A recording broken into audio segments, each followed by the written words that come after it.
All right, Chris with Nichols Retirement Empire. I got the original founder of Nichols Retirement Empire with me. The first retired. Actually, he wouldn't be the original. There'd be one before him that was retired. Yeah. But anyway, I got one of the original founders of Nichols Retirement Empire. We are on our way to Florida. And it is, let's see, what is it? Probably about 46, 48. Somewhere in that neighborhood, yeah. Hey, I cannot wait to get down to Florida, because down in Florida, it is about 50. Yeah, I hope I ain't forgot my bathing suit. It's not any warmer in Florida than it is down here. So we're not going for the weather. Actually, by the end of the week, though, it's supposed to warm up. But we got a little project. We got to put up a metal building out there where the trader is. So that's what we got going on. So we'll see what all we get into on Nichols Retirement Empire. Hopefully I won't have, Daddy, I was watching, I got this guy watch Planet Mojo. Yeah. He's out in Wisconsin. Anyhow, he bought this greenhouse and he got to putting it together, and it has been a total, the directions didn't have any words. They were all just pictures for the whole greenhouse, and it's a big greenhouse.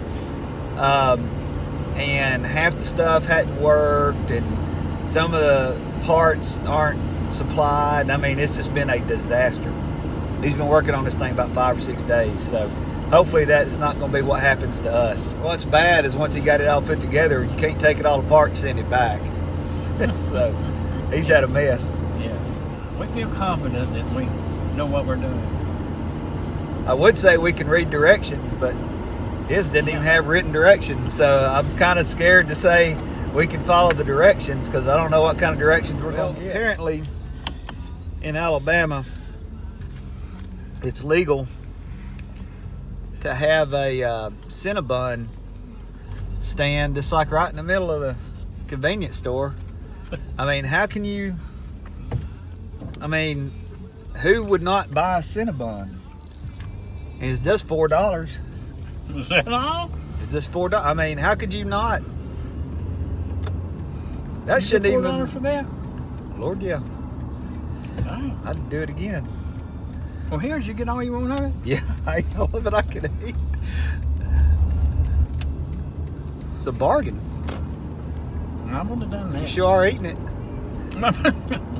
I mean, how could you not get it? It's like, that's impossible for a person to walk into that store. There's people on diets and stuff. There's people that's got diabetes and stuff like that. And you got, sue them for that. yeah, you got Cinnabon just right there in the store, just right in the open, you know, where you just walk in and you just take some money and give it to them and you get it. I mean, you can't not buy it. Alabama does some weird things. Yeah. They let Auburn be here. That's one kind of weird, you know. They let that exist. Well, all them truckers like them, you know. Well, yeah. Truckers know what's good. I did one of my videos, Daddy, about CB radios. Yeah. And how they're so big, you know, how they got so big. I told them that Papa had a about 150-foot antenna strapped to the tree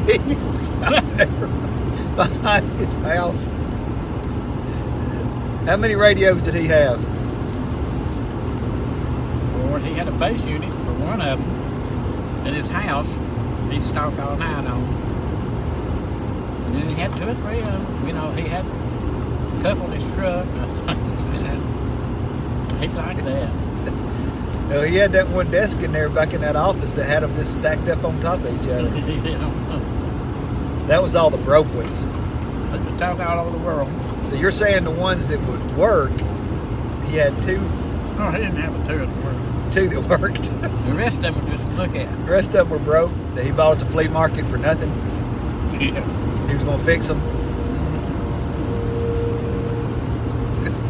Yeah, he was good about this guy. He could work for hours in there sitting at that desk just cleaning something. Did he ever fix a radio? Not as I recall. He could stay busy now. He was a guy that didn't have leisure time. Like them old stereos, you know, the cabinet style. Yeah. He had about 4 of them. Him whenever. He liked his radio equipment, that's for sure. And guns. He had a lot of patience. Him and my uncle started relic hunting back in the 70s, I guess. With metal detectors, and they would hunt for Civil War relics. It kind of helped that we lived near Chattanooga, where you had 2 major battles. Actually, 3 major battles within,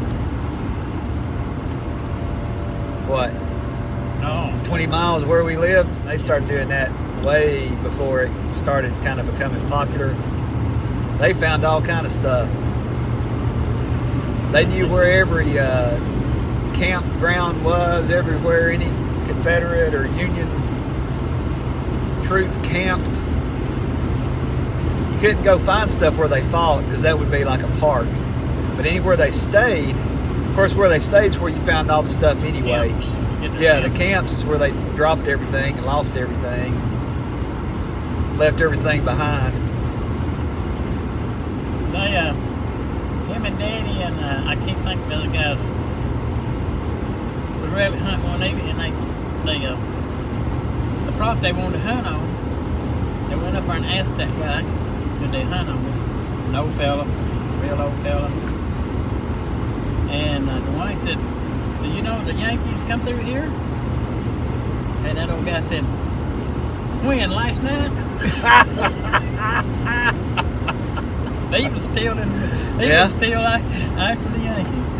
He was still living in Civil War. Yeah. He must have really been old.